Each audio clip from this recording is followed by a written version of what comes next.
Okay, hello, all my hot witches and sexy babes and femmes who have joined me today. I am so excited to be teaching Star 69, a cosmic guide to seduction and sex by the signs. This is really different for me. I don't normally teach this kind of a class, but I feel like as an astrologer, the amount of questions that I get regarding love and sex and attraction are like so many. I get so many questions about those things. And it's something that is fun for me to talk about. And I was like, okay, this is something we need to talk about. We have to find a way to incorporate more astrology in our solo sex practices, as well as our relationships and intimate relationships. So I'm super excited to teach this. I have a presentation, but if you've been following along and actually opening the emails that I sent, then you know that I promised to do a little bit of a sex spell work for us. So I have a little setup beside me right here. Here, I'll show you my candle. I haven't lit it yet because I figured we could light it together.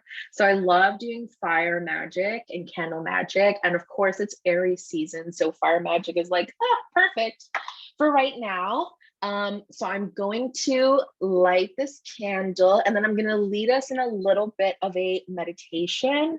If you want to participate in the spell, then I strongly encourage you to kind of tap into the energy of this magic with me. If not, that's fine. You can keep your eyes open. You will get some residual, hopefully, some residual lusty, sensual, sexy magic. But if you want the full power of it, then I strongly encourage you kind of sit and meditate with me. So I'm just going to light our deliciously juicy red spell candle here. Ooh, she is lit. And I'm just putting her over here. I'm working with rose quartz for love and sensuality, and also pyrite.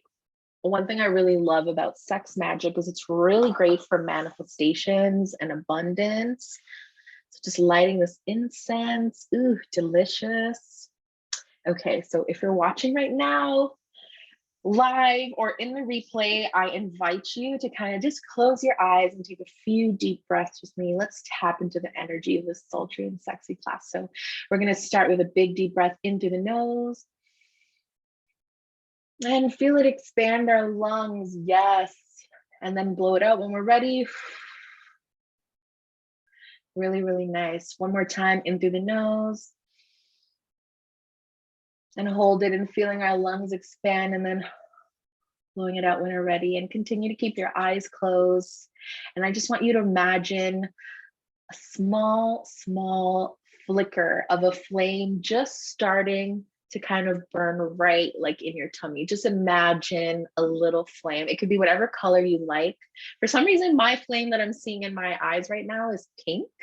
But your flame can be any color. It can be white, it can be red, it can be orange, it can be purple, whatever feels right to you. And as you continue to breathe in through your nose and out through your mouth, just imagine that flame just expanding and kind of filling up your core. And it feels good. Pay attention to the sensations that you're feeling. Does it feel like your hips want to move?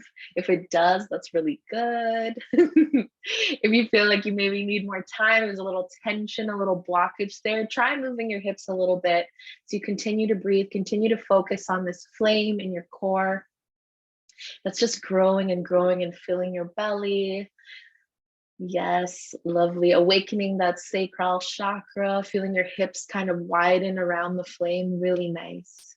Now imagine that flame slowly starting to expand upwards, downwards, and side to side all over your body. And again, this is Aries season energy. So we're just filling our bodies with delicious fire. And I want you to imagine that this fire is all your juicy desires, all your passion, sensuality, sexuality, just kind of burning deep within. Ooh, lovely. I don't know about you, but I'm feeling kind of tingly as I imagine this. Continuing to breathe in through the nose and out through the mouth. Lovely. Now, as our eyes are closed and this fire is filling us deep from within, I just want you to take a moment to think about something that you really desire, something that you really crave and yearn for. And I want you to give yourself the permission to have it in your life. I want you to release any resistance you have to allowing this desire of yours to come into your life.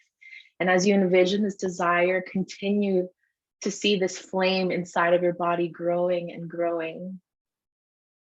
And now see if the flame can come kind of outwards, almost like a light, like an aura. Picture the color of the flame you had in your mind, whether it was pink, purple, red, orange, white. Think of that flame, and now imagine it kind of encircling your body, just like an aura all around you, emanating from deep within your core. So that way we can imbue every part in our life with this really deep, sexy, sensual energy we're building deep within ourselves right now. Continuing to breathe in through the nose and out through the mouth. And my babes, you can stay in meditation. When you are ready to join us, feel free to open your eyes and I will welcome you back.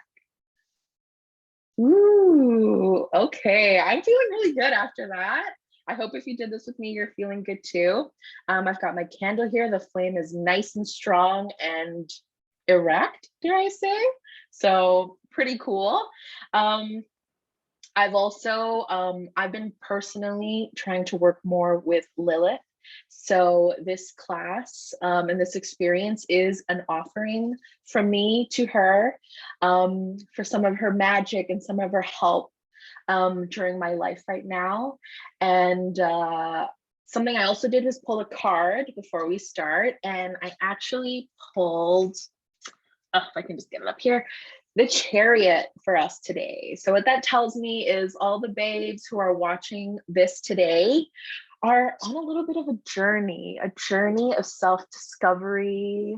And we're not really sure where we want this to go. We just know it's time to move. It's time to kind of shake this blocked energy from us a little bit. So I love that. Thank you so much for joining me in that lovely ritual. I hope it helped you feel kind of like ready to tap into the energy of this class. But without further ado, let's get started. So I have a presentation. I'll be going through it. I'm just going to share my screen. Here we go. Here we go. Okay. Karina, can you see that good? Okay, perfect. I'm glad. Okay. So yes, let's jump into this. Karina, I see you. You're on my screen, so you're going to be my guide if something goes wrong. I'm looking for that thumbs up, thumbs down, all right? So yes, star 69, a cosmic guide to sex and seduction by the signs. So just a few disclaimers before we begin. Always practice safe and consensual sex, my angels. So I will be sharing a lot of tips about this.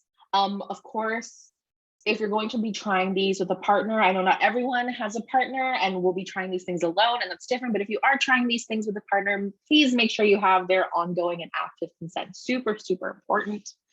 And second disclaimer, I have tried my very, very best to make sure that the information that I'm sharing in this class is not heteronormative, but I am a straight woman.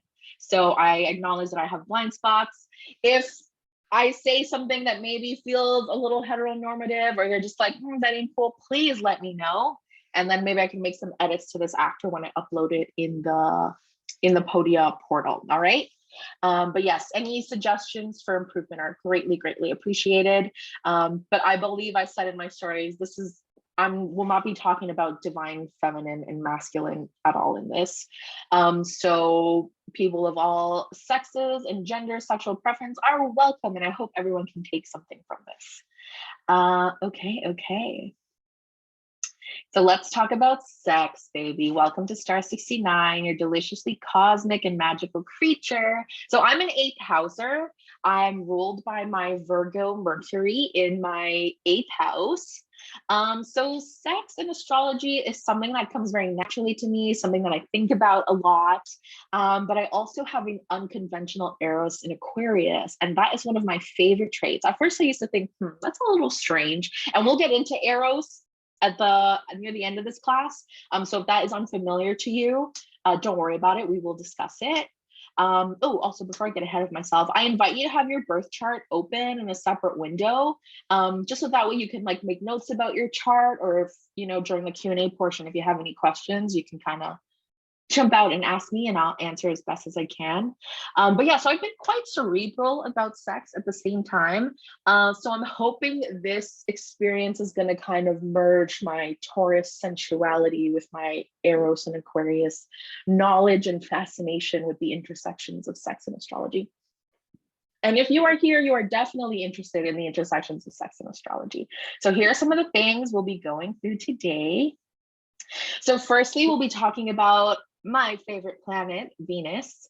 And we're going to be learning about how we can attract and seduce our desires with Venus. Secondly, we will move on to Mars, action planet Mars. We'll learn about how to act out our desires with Mars, how to take it to the next level.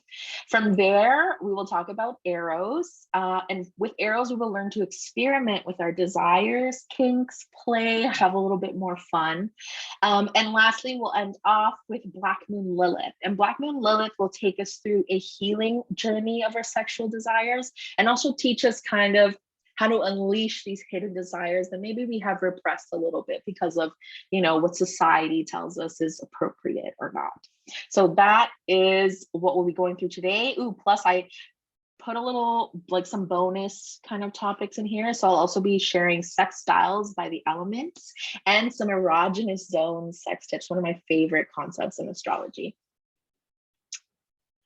Okay, let's jump. Sex in the stars. Okay, so the whole purpose of this portion is to basically get into the placements in our birth chart that can tell us about our sexual interests, our sexual kinks, our desires, as well as what we're attracted to and what kind of traits we can embody and harness and amplify to quote unquote achieve the object of our desires, if you will. And that's where the seduction comes in.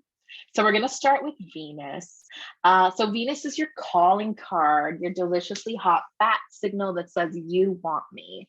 Before we can get hot and heavy into our Mars, embodying our Venus placement is what helps us get warmed up. Venusian energy is all about seduction and attraction, what we are attracted to and what we think is most attractive about ourselves.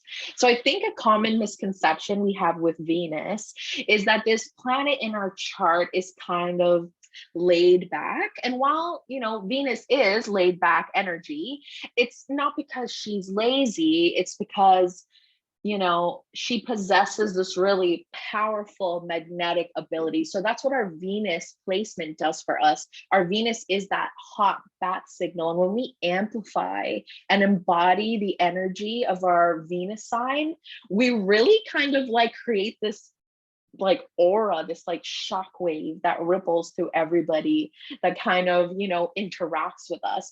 And it'll vary depending on what sign you have and what house placement. So I think when people think of seduction, you know, they think of like a femme fatale, so to speak, or someone who's very mysterious. And that's cool if that's your vibe. Maybe you're a Scorpio Venus and that works for you. You know, you can be a little mysterious and that really, you know, translates to your lovers or potential paramours. And they're kind of like, ooh, I love that this person is very mysterious. I love that I don't have all the facts. But, you know, what if you have, let's say, a Gemini Venus? Mystery is not really your thing. If you're a Gemini Venus, you're more interested in, you know, having these kind of tantalizing conversations. You're more interested in a mental connection. So Venus is really where we can shed our expectations of what we're expected to be when it comes to attraction. So whatever, you know, whatever sign, if you want to share your Venus sign with me in the chat, you can, and I can give you just some tips and advice. I love talking about Venus signs. Like for me, for example, I have my Venus in Aries, and I love my Venus in Aries. It is the hottest placement in my chart. I feel like it is in my 8th house. So it's a little sneaky, it's a little hidden. And I find, you know, when I want to capture the attention of someone, I really tend to show off my independence a bit. When we're thinking of Aries, Aries is a little bratty, maybe. So maybe I can be a little bratty, a little playful. And I know, actually, a funny story. When I started dating my now boyfriend, he remarks that after our date, he like went home and his mom was like, "How was your date?" And he was like, "She was kind of a bitch, but I liked it. I think I'll be back for more." And I'm like, "Oh, that's the perfect embodiment of my Aries Venus." So see, I embodied my Aries Venus, and I just want to say I got my man. He's still here. He's listening to me talk about him in the next door. So okay, let's see this chat. Aries Venus, 11th house. Yes. Okay. So Karina, I love that you're an Aries Venus too. So you know all about this. It's basically we walk into the room first, pretty much. Everyone knows we're here. We've arrived. I love that it's in the 11th house because I feel like it gives you an even more playful energy because the 11th house is Aquarius's house. So I feel like this placement might even come up more with friends. And that's another thing with Venus is, so Venus is not only the energy we should be putting forth, you know, when we're trying to seduce, when we're trying to attract, it also tells us what we are attracted to. And that's really lovely. So that's why sometimes you might attract a sign and you might be like, "Oh, why are all the people that I'm talking to of this one sign?" Check your Venus sign and ask yourself, what does my Venus sign like? The sign that your Venus sign likes might not always be the type of person that's great for you, but they're definitely the type of person that sort of lights you up and lights your fire. So again, using my chart as an example, as an Aries Venus, definitely attracted to people who are, you know, strong leaders, people who make their presence known. And that's also, you know, ironically how I express my attraction to people. I need for them to know that I'm independent, that I'm sexy, that I'm confident, that I'm a little hard to get. Okay. So if you know your partner's Venus sign, or if you have a crush and you know their Venus sign, then you kind of have a little bit of like a cheat sheet or a cheat code on the types of things they're attracted to. Again, use your powers for good and not evil. Okay. So if you're one of those super hot babes that is really good at just making people fall at your feet, like I said, use your power wisely, okay? Don't break too many hearts, because that's definitely a Venusian quality. Okay. So moving on to the next level. So the whole purpose of this is I kind of want us to start from a really top level of the top layer of sex and seduction and sort of start to move into the deeper placements, place that get us closer to our deeper actual desire. So we're working with Venus, you know, like before, like I said, Venus is all about the physicality of the things we find attractive. Venus is what we like to see. Okay. So if you know, your crush or your lover's Venus sign, that's basically a signal for you to say, okay, this is what they like to look at. This is what they like visually. This is how they like to be enticed. And these are the questions you can ask yourself, when when you think about their Venus placement. When you're thinking about your own Venus placement, you can ask yourself, maybe how can I switch up my style, or how can I upgrade, my fashion or my outfit to kind of embody this Venus sign. And remember, Venus is all about not trying hard. Okay. So, and that's the really lovely, lovely thing about our Venus placement is it is where our authenticity lies. Like I said, Venus gets a bad rap for kind of being like, oh, surfacey, but she's really, really not surfacey. She really represents the part of us that wants to be free and that wants to feel comfortable with receiving attention. Okay. So if you've been feeling kind of like blocked in terms of like, oh, I'm having trouble, like, being seductive, or I want to attract more people, or I want to attract a certain kind of lover, look at your Venus sign and maybe see how you're kind of holding yourself back in that element. As an aesthetic alchemist, as someone who works a lot with aesthetic and style, people definitely have called that frivolous. And our Venus placement is not frivolous. Remember, Venus rules the second house of values and self-worth. So Venus is where we can pull confidence from. So if you ever are feeling kind of like, maybe like low energy or kind of like like, oh, I know I get this a lot. People are messaging me all the time being like, am I going to be alone forever? Or stuff like that. Tap into the energy of your Venus sign. Have a conversation with your Venus sign, and see what your Venus wants to tell you. Because remember, Venus is all about natural, easy, magnetic expression. Venus is, a spoiled princess. She doesn't want to try hard.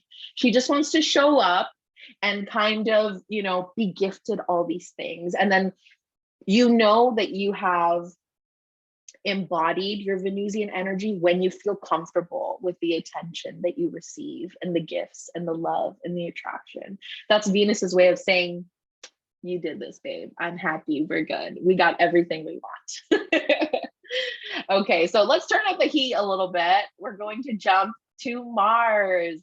So Mars is probably the most commonly talked about sex planet in our chart. So normally when we're looking at just basic astrology 101, we go straight to Mars. Okay. And one of my favorite astrologers, Jessica Lanyadoo, refers to Mars as the planet of fighting and fornicating. And really that is Mars in a nutshell. So when we're talking about Mars in the birth chart, this is where our passion comes from. So if Venus is what attracts us to a partner, Mars is what keeps us there, what turns us on, and how we like to fan the flames of our desires. So I was thinking about how I could explain how Martian energy kind of expresses itself in our birth chart and through sex and seduction. And I feel like Mars represents the literal physical act of having sex, whether that's with a partner or solo sex. It really is, how do you like your body to be touched? How do you like your body to feel when you're having sex? What is going to bring you all the way? What's going to give you that deep, juicy orgasm? So where Venus is, oh, this is kind of like what attracts me. Hello, I'm opening the door. Mars is what gets you inside the house and into the bed and under the sheets. Okay. So, yeah, so your Venus and your Mars might be at odds sometimes. And I find that really interesting. I know for myself personally, just to put it in perspective, I have an Aries Venus and a Cancer Mars. So as you can imagine, that causes me some trouble and makes for some very, very interesting escapades, because my Mars Venus, really craves this dominant energy, but my Cancer Mars really loves being like kind of babied, and kind of like, ooh, like this really like gentle. I always describe like my Cancer Mars. I'm like, I just want a daddy. Like, I just want, I just want someone that's gonna come and like play daddy for me, so that way I can kind of like, what's the word? Like kind of like fall back into like my inner kind of just like spoiled brat baby princess kind of vibe. But see, that's like the actual physical. So it's like Mars is like, what's gonna get me to that like peak? In terms of a solo practice, because I do want to talk about that too, I want to make it clear that this is not just for couples. I feel like you can use all of the information here to also create a solo sex practice that feels authentic and, beautiful and freeing for you. Just as an aside, at the beginning of the pandemic, which I feel like a lot of people probably experienced this, but my libido was absolutely destroyed. I couldn't think of anything that I wanted to have less than sex. And it was really hard for me to kind of wrap my head around how this really traumatic situation had made something that I really enjoyed into something that not just felt like a chore, but I just felt ashamed that I couldn't get myself there and that nothing turned me on. And it took some time. I actually worked with a lovely sex witch. I'll share her information. Her name is Serena Syrian, and she was incredible. And I had a session with her. And one thing that I took from her session that really deeply, deeply resonated with me is that she said, what does my, solo sex practice look like when I'm not like pandering to a patriarchal gaze? And it took me a while to kind of realize how so much of my personal sex practice was actually rooted in something that I was not actually attracted to. So just gonna come out and say it, but like watching porn makes me feel really awful, even though obviously it's like sometimes it feels like, oh, that's the quickest way to have an orgasm. For me personally, I just felt like, my orgasms felt kind of empty and not really fun. And not that I would feel shame after, but it's kind of like it had a little bit of a fast food feeling. And then I stopped. I said, okay, I'm just not going to watch this crap anymore, because it just didn't resonate with me on a soul level. And I started to ask myself, okay, what is it that actually really truly turns me on? And that is when I actually went back to it. So I did, I guess, some like inner teen work there. And I went back to like my horny inner teenager and was like, what did horny inner teen Cassandra like? And horny inner teen Cassandra loves smut. So that is what I did. And at first, I was like, I can't believe how turned on I am from this. And then I thought about, my birth chart, and I thought about my lovely Cancer Mars and how my Cancer Mars kind of gets turned on by the concept of a fairy tale and about care and love. And I was reading all these stories where the main characters in the story were hot as fuck. But they were also loving. There was love, there was romance. And a lot of the stories that I've read are, pretty much 100% written by women. And as a woman, as a straight woman, I was kind of like, oh, okay. Whereas like, when we watch porn, I feel like the people who, especially if you're like, on like classic sites or whatever, not actually buying a porn from sex workers or OnlyFans. But if you're just like, the junk food of porn, yeah, it just wasn't doing it for me anymore. And then this kind of created a deeper connection for me. So I hope when you look at your Mars sign, you can actually consider, what is it that you desire? What is it that your body needs to feel fulfilled, that is not being served to you through a patriarchal lens? And that's really what Mars does, right? Mars in Gemini, first house. Yes, I love that. So see, Mars in Gemini, that's a really fun placement, because Geminis are all about the mind. So you are someone that is turned on by a little bit of the mental gymnastics of sex, maybe even dirty talk. Someone who, whispers filthy nothings in your ear. That's the kind of stuff that really gets you there. So, you can think, how can you add that, Martian Gemini energy into your solo sex practice? Maybe it's audiobooks. Maybe it's, or listening to a really sexy story, while you play with yourself or while you engage in solo sex. That could be really interesting and fun for a Mars Gemini. So like I said, this is how we fan the flames of our desires. Venus is getting us nice and juicy, and Mars really has the action and the power and the oomph to kind of get us all the way there. Ooh, okay. How are we feeling, babes? I'm just gonna take a drink. I'm looking at our candle. The flame is nice. The sexy vibes are rolling. I should have said at the beginning, but the conversations surrounding sex are going to be very rated R. So I hope you have headphones. And if you have children around, please make sure they are not within earshot of you. I should have said that at the beginning, but I'm reiterating it now. Okay, so that was Mars. If you have any questions about your Mars, please put them in the chat. I would love to answer. But yes, we'll move on a bit now to Eros. Okay, so Venus and Mars in the birth chart really are kind of like the sex basics. I feel like most astrologers would cover Venus and Mars when it comes to sex. When you're thinking about you and your partner, You want to look at their Venus to see what they're attracted to, and you want to look at their Mars sign to see, how do I get them there physically? What do they, what would they like from me, or what would they like to see?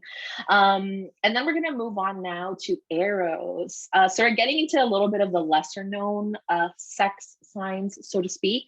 Eros is not a planet, it is an asteroid. So it is a lesser known astrological placement in the birth chart. And with Eros, we can unlock our sexual desire. So if you have your birth chart open right now, what you want to do is go to the portion where you can add the asteroid information. And you just type the number 433, and that will show you your Eros placement. So super easy. So Eros represents our more carnal and erotic wants, kinks, and obsessions. In Greek mythology, Eros was the god of sexual love and desire. In Roman mythology, we actually refer to him as Cupid. Not to be confused with the Cupid asteroid that's also in a birth chart. You want to look for Eros, again, 433. So Eros is really, really fun. And I recommend working with your Eros if you are the type of babe that, maybe you kind of hit a little, maybe there's a little drought in your sex life. Maybe it's not as fun. And same thing in your solo sex practice. Maybe there's something you've been kind of itching to try, but maybe you're not sure how to go about it. Pay attention to your Eros sign, okay? Because your Eros will really tell you where you can go to experiment with your desire. So like I said, I actually have Eros in Aquarius. And at first glance, that's kind of like a tricky placement, because when I think of Aquarius, we think of Aquarius as, this mad scientist, super innovative. But if you really think about it, it's kind of easy to apply that to sex and our sex practices. So for me personally, I feel like my Eros in Aquarius shows up that I'm very open to a lot of things. And I would say that this is not for me specifically. Well, I don't know, maybe I could try it. But when I think of Aquarius and Eros, I think of maybe like group sex, maybe a threesome, maybe an orgy, something like that. But if you think of the sign that your Eros is in, that'll give you some kind of like, it's really like cheeky advice on how to like spice things up in a way maybe that you never even thought. Cancer. Okay, Karina, Cancer is where you have your Eros. I love that. I love that so much. Yeah, Eros in Cancer for me would be like experimenting with power dynamics. I feel like Eros in Cancer would kind of be attracted to a little bit of like a mommy daddy dynamic, like kind of like, or like if you're into like DDLG or like a daddy dom or something like that. I called the fuck out. See, I know your birth chart doesn't lie. So Eros is when you play with your Eros, you kind of unlock a new level of fulfillment. Because like I said, as we explore through these signs, we're kind of descending deeper into the real root of our desires, what we really, really need to be sexually fulfilled. Like I said, I'm an 8th house rule person. So for me, sex has always been fun. But it's always been, I can't help it. And maybe it's because of my 8th house placements. It is such a profound energetic exchange. Okay. Like I'm giving someone access to my desires and my needs. And you're pretty much at your most vulnerable, at that point. So when we think of Eros, it really opens up a whole new world of opportunity for exploration. Eros is a great way that we can imbue a little more fun into our sex life and our sex practices. Sorry, I'm just looking at my screen here. Yes, Karina, I love that you felt called out. That just goes to show us astrology doesn't lie. Astrology is very, very real. So yeah, let me know where you have Eros in your chart. It's a really fun placement to work with. If you know your partner's arrows, that really gives you a window into some of their more kinky desires. When I think of arrows, I think a lot about kink, because it really represents, it's more carnal, it's more erotic than Venus and Mars. Venus and Mars, even though they're very important, they represent this kind of surfacey expression of sexual attraction.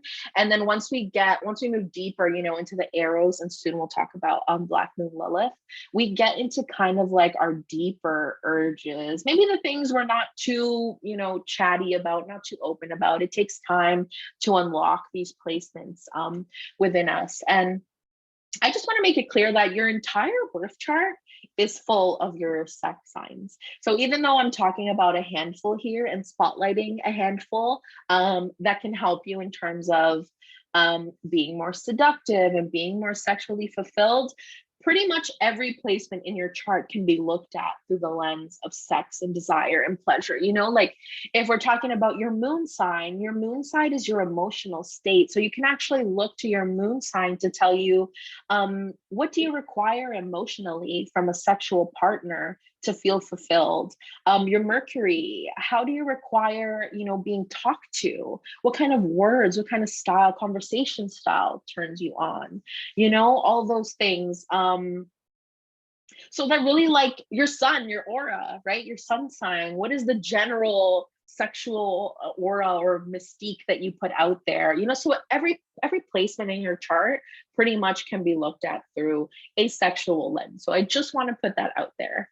So anyways, Eros is one of my favorite sex placements. It is lesser known, but I love that it kind of unlocks a little bit of our kinky tastes and preferences. It is super, super fun in that way.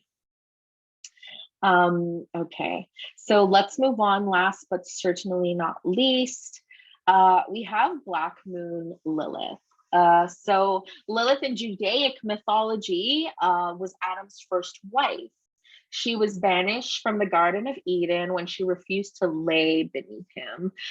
So if you're looking at your birth chart right now, there's so many asteroids named Lilith. There is a true asteroid Lilith, but for the purpose of this class, we want to locate Black Moon Lilith. If you open your chart, there should be like an option to just say the most common asteroids, and you want to look there for it. Oh, Karina. Okay, Karina, you have Libra in Eros. I love that. That's a little bit of like a give and take. And maybe attracted to, like, I feel like things need to be really like pretty and beautiful. And it also leads towards, I think, a little more like Dom sub energy. Libra's exaltation is in Saturn, and Saturn rules restrictions. So I feel like, I don't know, maybe you would enjoy being spanked or dominated in some way with that placement. Okay, back to Black Moon Lilith. So yes, there's lots of options for Lilith, but please find the Black Moon Lilith. It has to look like this symbol. It's like a moon with like a little cross at the bottom. So Black Moon Lilith in our chart represents the extent of the untamed wildness of our desires, as well as where we can feel repressed due to societal pressure and beliefs. When we choose to work with our Black Moon Lilith, not to be confused again with asteroid Lilith or the true Lilith, we can unlock our hidden sexual natures and learn to express them in healthy ways. So your Black Moon Lilith really is the desire that you've kind of locked in the basement. And we usually lock it because of shame. So this can be a very healing placement to work with in that sense. This can be a very healing placement to work with because of that.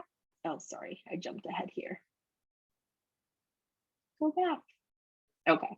So yes, this can be a very healing placement to work with, because a lot of the reasons why the energy of our Black Moon Lilith is repressed is because of societal shame and pressure. So I know for me personally, I have Black Moon Lilith in Pisces, and I've interpreted that as shame for surrender. So I think when I think of my own sexual desires, I think of, oh my God, I would love to be just completely dominated. And some of us watching might feel that way too. But there is a shame regarding that. I am a Virgo rising, so I'm used to doing things myself. I'm used to handling things myself. And the shame in my personal Black Moon Lilith comes from being unable to let that go, being unable to allow myself to surrender. So yeah, when you think of your Black Moon Lilith, like I said, a lot of healing can come from this. Think of the energy of that sign and think of what that sign, you know, might feel like if it's repressed, because that's basically what happens with this part of our chart. And then we can look to how can we actually bring these desires to the surface. You know, things don't have to be done all at once. We can explore our desires a little by little. And Black Moon Lilith is really about releasing that shame of what we truly, truly want. So if you know your Lilith sign, you can share it with me. We can talk a little more about it. Lilith is very fun, and she's also hot. It's also a hot placement, probably the hottest placement out of all the ones that we talked about today, because it comes from such a deep place of wanting within us and desire. And when we think about the mythology of Lilith, she was literally banished because she refused to submit to what someone else wanted from her, you know. So similar to my story about, you know, me cutting out porn and trying to figure out, what does my sex practice look like when it's only about me, when it's not, you know, viewed through a patriarchal lens, when I'm not being force fed, you know, what I should want from sex or a partner, you know. And doing that really kind of like opened the floodgates and allowed me to express my desires and form a deeper connection with my partner too. This is one of those signs that if you know your partner's Black Moon Lilith, it's really great to kind of like have a deep, sexy, sensual conversation about it. I love this. What if I have zero shame? Then perfect. I love that. That is the whole purpose of Lilith, because once we can actually release the shame, once the shame no longer exists, oh my God, we are looking at like multiple orgasms, hot, fun, feeling sexy all the time. It really is beautiful. And that is Lilith's wish for us. Okay. She wants us to be deeply fulfilled and like deeply fucked, for lack of a better word. Karina, you tell me, yep, that's right. Yes, I love that.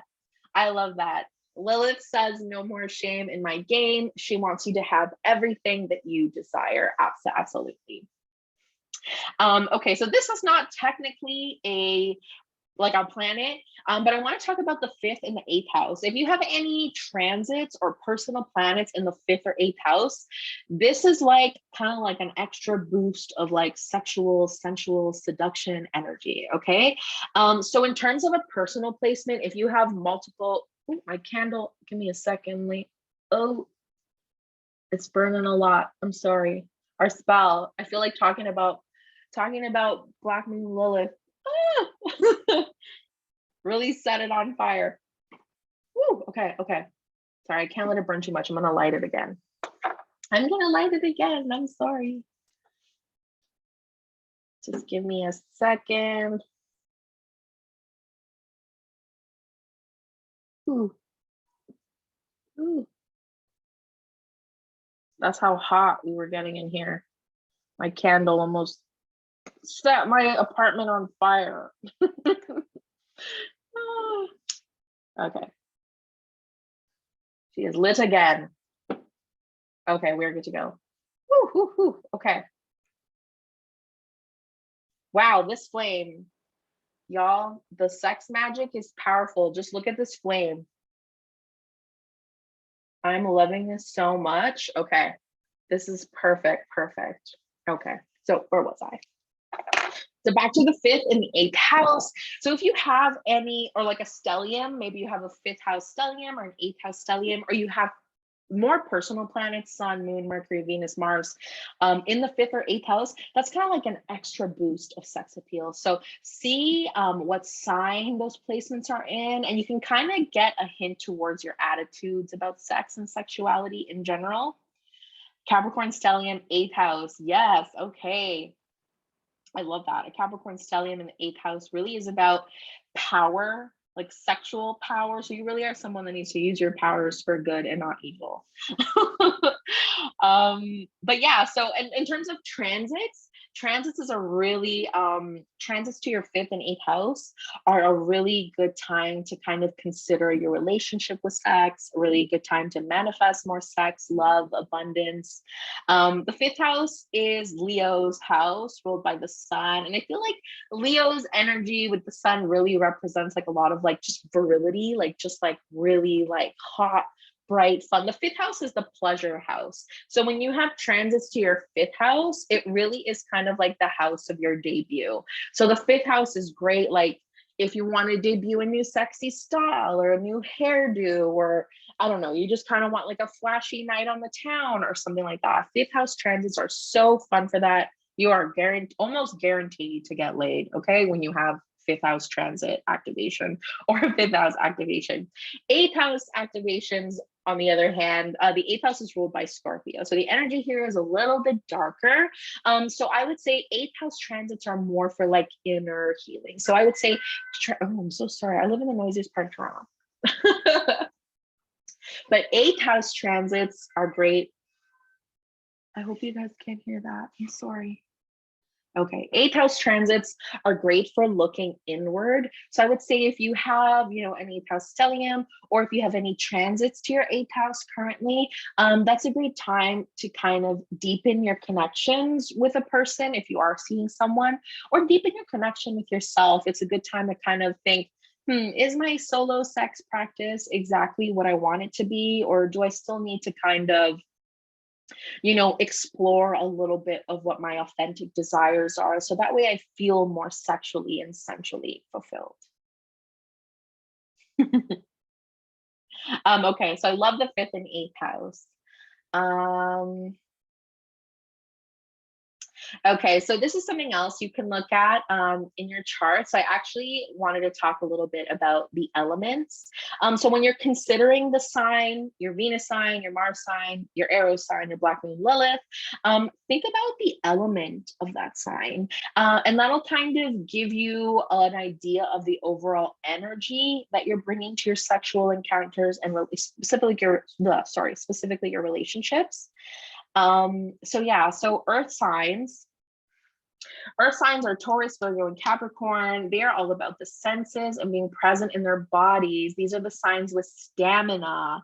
And if you've ever had sex with a Taurus or a Virgo or a Capricorn, they can go for pretty long. They're turned on by the details, the sights, the sounds. Oh yes, even virginal Virgo is down to get dirty for their pleasure and yours. Just like in real life, earth signs are not for frivolity. They move and make love with purpose. They want you to feel that they are here in this moment with you. Whether you're tangled up in their silk sheets or at the receiving end of their leather whip, you'll want to block out a few hours in your calendar for a romp with these babes. Earth signs are hot and steamy, and they're very good at being present. So if you have, any of these sex signs in an earth sign, you want to pay attention to the details there. You want to pay attention to, there's a lot of sensuality here. Earth signs are really privy to the way things look, the way things smell, the way things sound. So experiment with the details there. Maybe it is silk sheets, maybe it's experimenting, with a whip or a riding crop. We want to do like kind of like an assault on the senses, so to speak. Like we really want all of our senses to be activated, because it helps earth signs be present in their bodies. And oh my God, when an earth sign is present in their bodies, it is just magic. It's absolutely delicious. Water signs are the romantic. So I genuinely believe that water signs truly shine in the bedroom. And that's mostly because water signs are so good at merging their bodies with kind of like their soul and their emotions. You really, and I'm not just biased because like I'm a Cancer Mars, but I just feel like they really require your ultimate sensitivity and surrender. So not because they're soft and malleable, unless that's what you're into. Water signs love to please, but because their depths and imagination are not for the faint of heart. Commitment turns these folks on, even if it's just for the night. They want your full attention and devotion for as long as you'll have them. So I know a lot of people say like, oh, water signs are, you know, maybe not into one night stands, but that's not true. Almost every sign will do what they have to do to get their rocks off. But water signs in particular, they really do require a little bit of your commitment. So if you have a water sex sign or water element in any of your sex signs, consider that. Consider being open to the fact that you need more commitment, even if it is just for the night. And maybe that is a deeper way you can sort of, you know, turn yourself on. Maybe telling your partner like, oh, you're all mine, I'm all yours for the night, or, you know, maybe it's blocking off some time in your day just for you, just so, you know, the doors are locked, the windows are closed. Like that's kind of like what turns on a water sign. We sort of need that, like, I need to know that you're in here and you're like not leaving and we're going to be here, even if it is just for this one moment in time. Air signs. So air signs, I called them the role players. Air signs, Gemini, Libra, and Aquarius are not so much interested in the physicality of sex as they are with the idea of it. These babes have vivid and nuanced imaginations, and while it might seem like they are in their own world during sex, you are more than welcome to join them there. Air signs want to be seduced mentally before they unlock the desires of their body. They want witty remarks, dirty talk. They want to hear your fantasies and help you make them come true. Experimental and flirty, these folks love shocking their partners with their ability to transform into exactly what they want. So air signs love to have fun in bed. If you have an air sign, sex sign placement, you kind of want to turn your attention up here. So while I would say earth signs work more in their body, water and fire signs work more in their emotions, air signs work up here. They work in the mind, okay? So they're turned on by sexy ideas, sexy fantasies. So wherever you have an air sex sign, that's where you're a little bit more intellectual or cerebral about your pleasure. And you might even be more interested in like the idea of something, maybe than actually doing it. But I encourage you to experiment with actually doing it, actually bringing the, you know, the incredibly juicy, maybe naughty fantasies you have in your mind and actually bringing them into the real world. Might be really fun for you. And last but certainly not least, we have the fire signs. So I've called the fire signs the enthusiasts. Is it hot in here or is it just fire signs? So those are Aries, Leo, and Sagittarius. Fire sign hotties are all about energy and enthusiasm. They live for encouragement in the form of your moans and wails. They want to know you desire them, and they want you to know that you're desired in return. This is not a subtle element for Mars or any of the sex signs. So you'll want to bring some drama into the bedroom, release your inner sex kitten and show them who's the boss, or better yet, let them boss you around. Intimacy with fire signs can feel very primal. Think love bites, teeth marks, and scratches. They'll leave no shadow of doubt that you belong to them. So fire signs are like my feedback signs. So they really need to know that someone is there with them. Obviously, all the signs love feedback, but not so much as fire signs. Fire signs love the whole concept of, you know, performance, and they're performing for you. And we can look at that as like, oh, that's not really, you know, like a deep thing, but I feel like it can be, because if you can't perform, like if you can't put on a show in the bedroom, then where else are you going to put a show, really? It's a really fun way to kind of bring that fiery, enthusiastic energy in a way where I feel like people would be very open to it. Exactly. Life is a stage. For fire signs, yes, it is. And that can be very fun. So if you're messing around with the fire sign, you know what you're getting into. And that's basically what this is. So if you have a partner that has any of these signs, this is a kind of like a quick way into their mind, into their bodies, into their sexual desires. And you can kind of say, like, if you already have a partner, you can be like, oh yeah, they're definitely like this. Or if you have a crush, you can ask them for their signs. You can kind of suss this out for yourself. Okay, this is something I prepared just as a little bonus for us. I hope everyone so far has learned a whole bunch. about the sex signs in our birth chart. I'm having a lot of fun. Our candle is burning hella bright. So I'm gonna have another sip of water. Okay, burn it up. But yes, okay. This is something I prepared for y'all. It is erogenous zones, just a little bonus. So did you know that every sign of the zodiac corresponds to a specific part of the body? With this knowledge, imagine exploring your own body or a partner's body in ways you didn't even know could turn you on. So erogenous zones and astrology in the body is something that I'm personally very, very fascinated by. So if you don't know, each sign rules a certain part of the body. And normally when we approach this topic, we look at it from the perspective of, health, like, Aries rules the head. So you're more likely to have migraines or headaches. Same, Taurus rules the throat. So you're more likely to have, a sore throat, throat infections, or lovely singing voice or speaking voice. But imagine if we looked at the types of bodies through sex, and that's what I did. So I hope this is fun for y'all. So let's go through the signs. Aries. So like I said, Aries was the head. So some things you can try for yourself or for an Aries partner is head massages. If we're going sensual, if we want to turn up the heat, we can try hair pulling or even experimenting with sensory deprivation. So we're thinking things like blindfolds, because Aries also rules the eyes. So maybe covering, your Aries partner's eyes with a little like silk scarf or something, or a blindfold, or like an eye mask during sex or any kind of pleasure might be really fun for you both. Taurus, we're moving down the body. Okay, so Taurus rules the throat. So we can try with giving and receiving oral sex, obviously. Will turn your bullish partner off, as well as dirty talk. Because Tauruses are known for their speaking voices. So if your Taurus partner has a lovely voice, you might encourage them to express their desires to you, say dirty talk to you, or you might love dirty talking to them, and then you'll be just floored by their reply. Also choking or breath play too can be really fun. And please, like I said in the beginning of this class, consent, please don't just go and choke your partner, please, for the love of God. Please make sure you have these conversations with them about boundaries, about what you like before you do any of this. Okay, please play safe. I am not an expert on any of these things, but if you do love any of these things, I highly encourage and recommend that you do, your due diligence and kind of like look these things up and ask some experts for it too. These are just suggestions. So moving on to Gemini. So Gemini rules the hands. So if you have a Gemini partner, you might want to consider tying their hands up.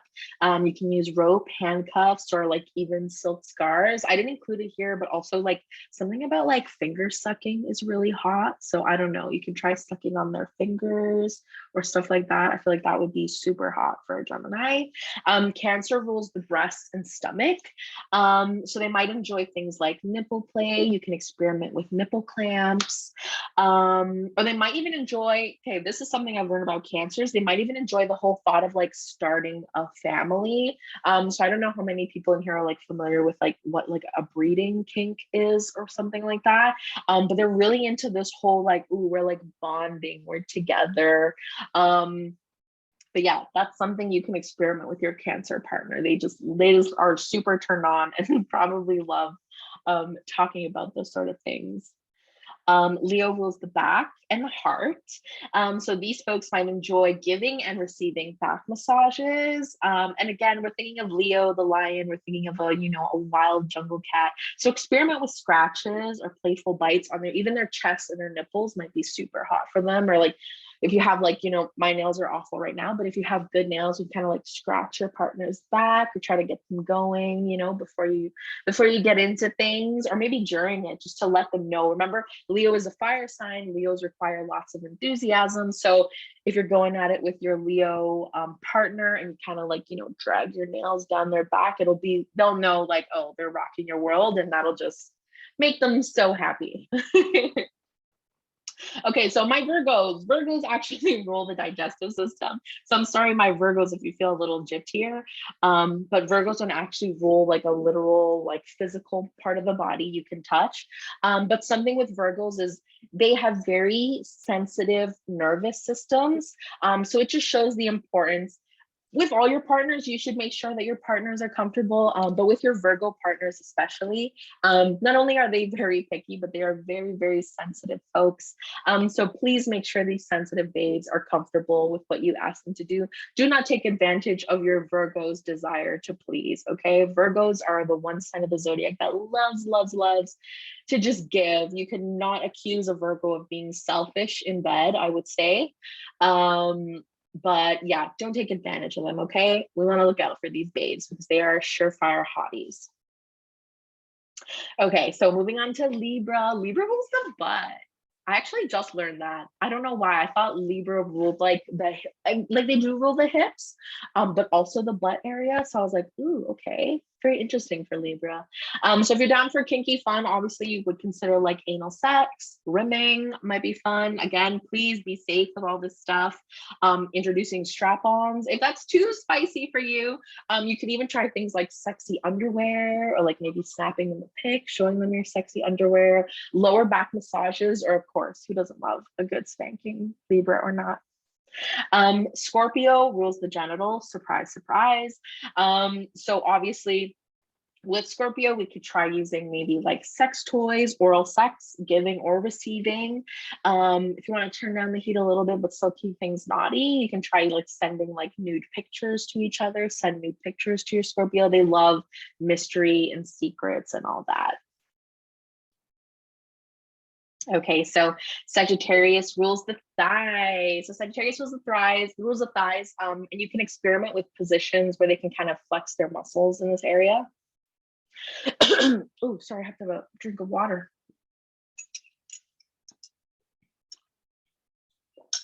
I hope these are fun tips for y'all. I hope everyone find something that they like or that they can enjoy or try with their partner if you know their signs. But yeah, you can try straddling your Sagittarius partner while you face the opposite direction. So I guess like kind of like a reverse cowgirl, so to speak, or just classic doggy style is fun. Or anything with their thighs. Maybe it's like thigh biting or like rubbing or something like that, or sitting on their thighs, sitting on their lap. Ooh, excuse me. Oh, I'm sorry. Ooh, I'm sorry. Can you guys give me 1 second? I'm just gonna go off camera.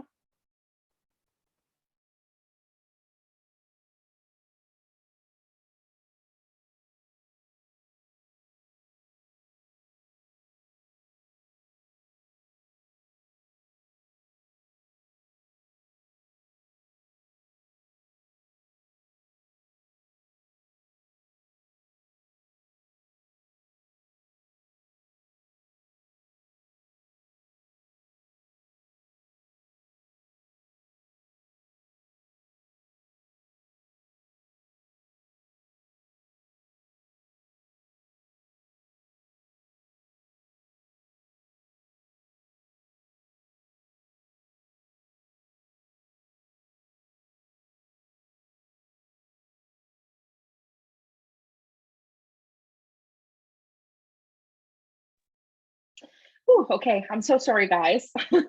I think I have a really dry throat and it's been giving me some issues today. So yeah, going to talk a little slower as we wrap this up. I hope that's okay. I hope I didn't scare anyone. I'm sorry. And I hope I didn't kill the mood. Oh my God. Okay. So we also have, thank you, my love. I appreciate that. So yeah, we talked about Sagittarius. Capricorn rules the skin. So you might consider bringing like toys or different textured items. So think of like whips or like bondage ties, rope, tape, silk, feathers, hot wax, or even violet wands. I have a link there. You can look that up if you don't know what that is, but that can be very fun for you and your cat partner. So Aquarius rules the shins. Not like very super sexy, but I try to come up with some ways that we can be imaginative with that.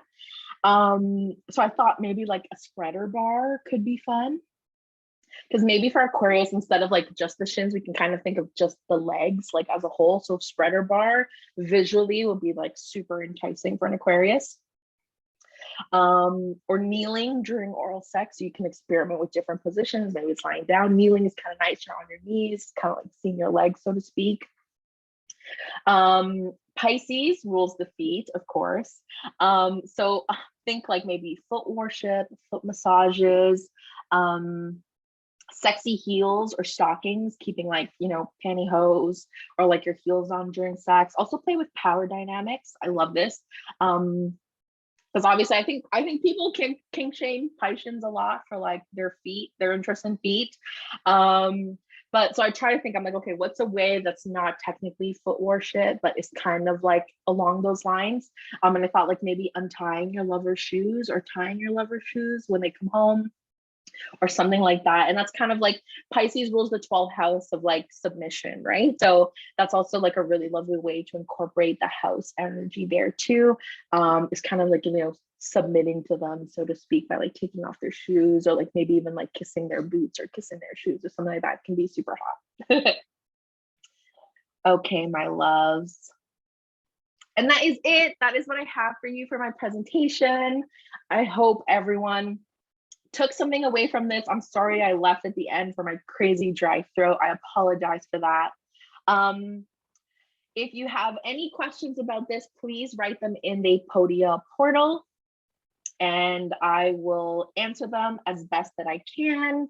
But yeah, I think this was great. I hope you left with some knowledge about how to continue, you know, seducing and attracting the object or person of your desires, and just feeling more comfortable and empowered about your sexual desires and your sexual preferences, and feeling more confident about having a more sexually fulfilling solo sex practice or even intimate relationships.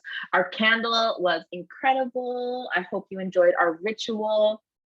If you're feeling anything from it, please DM me on Instagram. Let me know. I'd love to see how everyone's feeling. But yeah, this was so fun, and I'm so happy that everyone could join me today. Yeah, enjoy Aries season. Thank you for bringing in Aries season with me. Okay, babes. Bye.